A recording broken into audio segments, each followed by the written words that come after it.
हरिपुर नामक गांव में अरुण अपनी मां बिमला के साथ रहता था।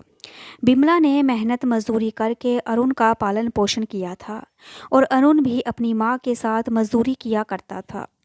एक दिन अरुण काम पर जाने के लिए तैयार हो रहा था, तभी उसकी मां उसके लिए खाना लेकर आई। अरुण, माँ मैं ये खाना नहीं खाऊंगा। माँ, क्यों? तो इसे रख लो, जाओ रास्ते में खा लेना।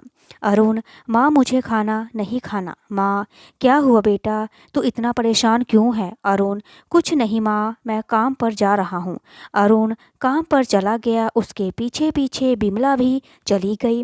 घर से निकलकर गांव के चौपार पर कुछ लड़के अरुण को चिढ़ाने लगे। पहला लड़का, देखो तो फटे पुराने कपड़े पहन कर जा रहा है, बेचारा। इधर देख, ये कुर्ता शहर से चाचा जी लाए हैं, देखा है क्या? कभी औकात ही नहीं है, इसलिए ऐसे घूमता रहता है।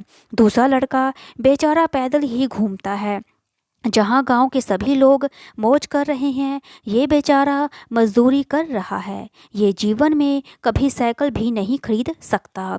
तीसरा लड़का, हाँ, इसकी माँ कभी मोटरसाइकिल पर भी नहीं बैठी होगी, क्योंकि इसकी कमाई में रोटी की पूर्ति भी नहीं हो पाती होगी। पहला लड़का, मोटरसाइकिल तो बड़ी दूर की बात है, पहले तो साइकिल ही खरीद ले यह। बाकी सभी लड़के अरुण पर हंसने लगे। अरुण से आज सुना नहीं गया। वो जंगल की तरफ जाने लगा। लड़का, मन्नू, अरे भैया कहाँ भाग रहे हो? अरुण, मरने जा रहा हूँ, चलोगे साथ में? मन्नू, हम तुम्हारे साथ मर तो नहीं सकते, लेकिन साथ चल सकते हैं। अरुण, लेकिन क्यों? लड़का, गांव में बताने के लिए भी तो कोई होना चाहिए। अरुण, भैया कैसे मरे? अरुण, मेरा पहले से दिमाग खराब है। मन्नू, ना ना भैया, दिमाग तो तुम्हारा बहुत ही बढ़िया है, मम्मी कह रही थी। अरुण, चलो साथ चलो, लेकिन मुंह बंद करके चलना। अरुण का ध्यान कहीं और था और इसलिए उसने नीचे नहीं देखा और अरुण का पैर गड्ढे में चला गया और वो नीचे गिर गया। अरुण, मैंने गड्ढा नहीं देखा, लेकिन तू तो बता सकता था ना मनु। अरुण, हाँ, क्या कह रहा है? मुंह नहीं खोल सकता क्या? लड़का, भैया मेरी नज़र तो कोए से भी तेज़ है, मुझे गड्ढा तो पहले ही दिखाई दे गया था, लेकिन तुम बोलने को मना किया है ना। अरुण, हे भगवान। अरुण और मनु फिर आगे चले गए और उन दोनों ने कुछ बांस काटे और उससे एक बहुत ही बढ़िया साइकिल बनानी शुरू कर दी। मनु, भैया तुम तो कह रहे थे कि मरने जा रहे हो, लेकिन ये सब क्या है? अरुण, अपना मुंह बंद करके काम पर ध्यान दो। अरुण ने 2 दिन तक मेहनत की और उस बांस की लकड़ियों से एक बहुत ही सुंदर और प्यारी सी साइकिल तैयार कर दी। मनु, अरे भैया तुम तो कमाल ही कर दी, ये तो बहुत ही अच्छी साइकिल है। अरुण, अच्छी लग रही है ना? मनु, बहुत अच्छी लग रही है। मनु, हमको भी एक साइकिल बना दो।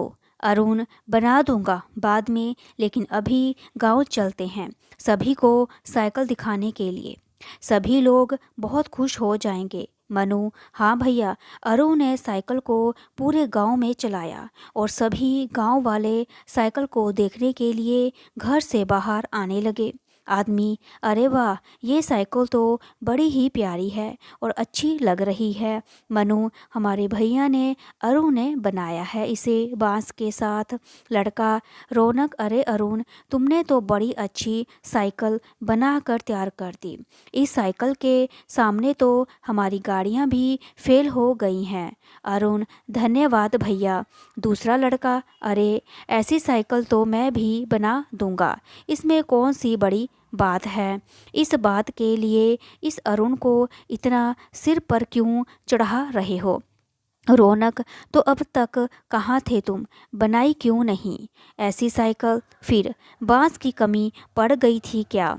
हाँ हाँ हाँ, बड़े आए इससे बढ़िया साइकिल बनाने वाले। लड़का, देखना मैं इससे भी अच्छी साइकिल बनाऊंगा, और वहाँ से चला जाता है।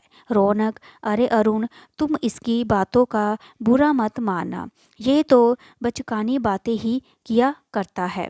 अरुण साइकिल को अपनी माँ के पास लेकर गया। अरुण, माँ, मैंने ये साइकिल बनाई है और अब मैं भी आपको साइकिल पर घुमा पाऊँगा।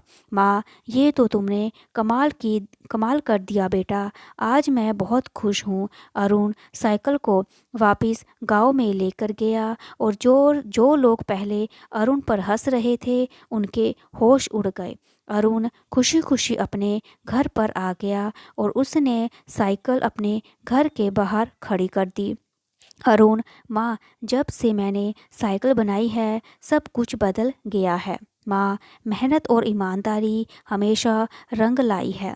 अरुण, मैं सो जाता हूँ, मुझे सुबह प्रधान जी के यहाँ भी जाना है।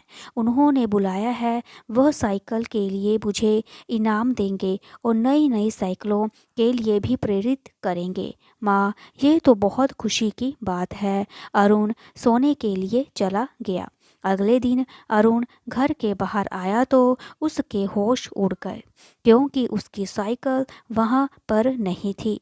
अरुण, माँ, मेरी साइकिल नहीं है, किसी ने चोरी कर ली। माँ, अभी ज़्यादा देर नहीं हुई है, तू जल्दी से प्रधान जी के पास जा। अरुण दौड़ते हुए प्रधान जी के पास गया। अरुण, प्रधान जी, प्रधान जी। हाँ बोलो अरुण। प्रधान जी, मैंने अपनी साइकिल बाहर खड़ी करी है लेकिन मेरी साइकिल चोरी हो गई। प्रधान जी, तुमको किसी पर शक है? अरुण, प्रधान जी, मुझे किसी पर शक नहीं है, आप ही मेरी साइकिल दिलवाएंगे। प्रधान जी, तुमने बांस से बड़ी अच्छी साइकिल बनाई, ये बात मेरे पास भी आई थी, लेकिन उसे कोई चुरा लेगा ये मैंने कभी नहीं सोचा था। अरुण, प्रधान जी, मैं उस साइकिल को आज आपके पास लेके आने वाला था लेकिन साइकिल नहीं है। प्रधान जी, कोई बात नहीं, मैं जल्द से जल्द कोशिश करूँगा कि तुम्हारी साइकिल मिल जाए। अच्छा ठीक है। ये सुनकर अरुण अपने घर वापस उदास मन से लौट आता है। रास्ते में उसे मनु मिलता है। मनु, भैया, हमें खबर मिली है कि तुम्हारी साइकिल किसी ने चोरी कर ली। अरुण आज साइकिल को प्रधान जी को दिखाने जाना था, वो उसे देखकर काफ़ी खुश होते और उसे इनाम भी देते, लेकिन अब क्या करूं? अब इतनी जल्दी तो कोई नई साइकिल भी नहीं बन पाएगी। मनु, हाँ भैया, लेकिन मुझे तो उस भूषण पर ही शक है। अरुण, अरे नहीं यार, वो तो केवल बड़ बोला है, ऐसा काम नहीं करेगा। मनु, कहीं रौनक तो? अरुण, पागल हो गया है क्या? रौनक प्रधान जी का बेटा है। मनु, तुमने देखा नहीं साइकिल की कितनी तारीफ कर रहा था। अरुण प्रधान जी के सभी को बुलाते हैं। जल्द ही वो दोनों प्रधान जी के पास गए। वहाँ बाकी लोग भी आ गए। प्रधान, मुझे पता चल गया है कि अरुण की साइकिल किसके पास है। अरुण, प्रधान जी, आपको पता चल गया? प्रधान जी, हाँ, मुझे पता चल गया। अरुण, कौन है वो प्रधान? मेरे पास बस ये बांस की डंडियाँ हैं जिसको मैंने एक पैकेट में छुपाया हुआ है। मैं तुम सभी को ये दूंगा। अरुण, लेकिन इसमें क्या होगा प्रधान जी? मैं कुछ समझ नहीं पा रहा।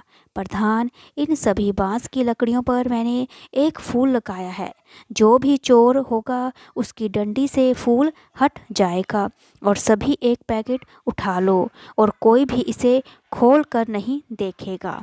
मैं कल सबको यहीं मिलूँगा। सभी ने एक एक पैकेट उठाया और अपने घर चले गए। अगले दिन शाम को सभी लोग फिर से वहाँ इकट्ठे हुए। प्रधान जी, अब अपनी अपनी पैकेट खोलो। सभी ने अपनी अपनी पैकेट खोली, लेकिन किसी की भी डंडी पर फूल नहीं था, केवल मनु की डंडी पर ही फूल था। प्रधान जी, अब मैं अपने फैसले पर पहुंच गया हूँ। अरुण की साइकिल मनु ने चुराई है। मनु, अब तुम अपना सच खुद अपने मुंह से ही बोल दो, वरना मुझे अपना तरीका अपनाना पड़ेगा। मनु, हमें हमें माफ़ कर दो मालिक, हमसे बड़ी भूल हो गई। इतनी बड़ी गलती होने की वजह से डर रहा था। प्रधान जी, अच्छा ठीक है, तुम किस बात का डर है? मनु, क्योंकि मैंने ही साइकिल चुराई है अरुण की। अरुण, तुम चोर भी हो मनु: हाँ भैया, हमें वो साइकिल पसंद आई तो उसे तुम्हारे घर के बाहर मैंने चुरा ली। हमने अरुण भैया से हमारे लिए नई साइकिल बनाने के लिए कहा, लेकिन उन्होंने नहीं बनाई। हमें माफ़ कर दो अरुण, अब इसका फैसला तो प्रधान ही करेंगे।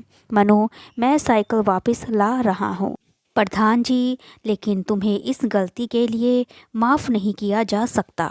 तुम्हें मैं गांव से बाहर निकलवाता हूँ। अरुण: नहीं प्रधान जी, मनु की इस गलती पर उसे माफ़ कर दीजिए। उसे गांव से बाहर मत निकालिए। मुझे पूरा विश्वास है इस बार मनु ऐसी कोई गलती नहीं करेगा और मेरे साथ मिलकर साइकिल बनाने के काम में मेरे साथ हाथ बटाएगा। मनु भैया, आप महान हैं, हमसे बड़ी भूल हो गई है, हमें माफ़ कर दो। प्रधान जी: अच्छा अरुण, ठीक है, अगर तुम कहते हो तो मनु को एक मौका और देते हैं। अरुण को साइकिल वापस मिल गई और उसने मनु के साथ मिलकर साइकिल बनाकर बेचना शुरू कर दिया और अपनी माँ के साथ खुशी खुशी रहने लगा। अगर आपको मेरी कहानी अच्छी लगी तो लाइक करें, शेयर करें, सब्सक्राइब करें और देखने के लिए थैंक यू सो मच।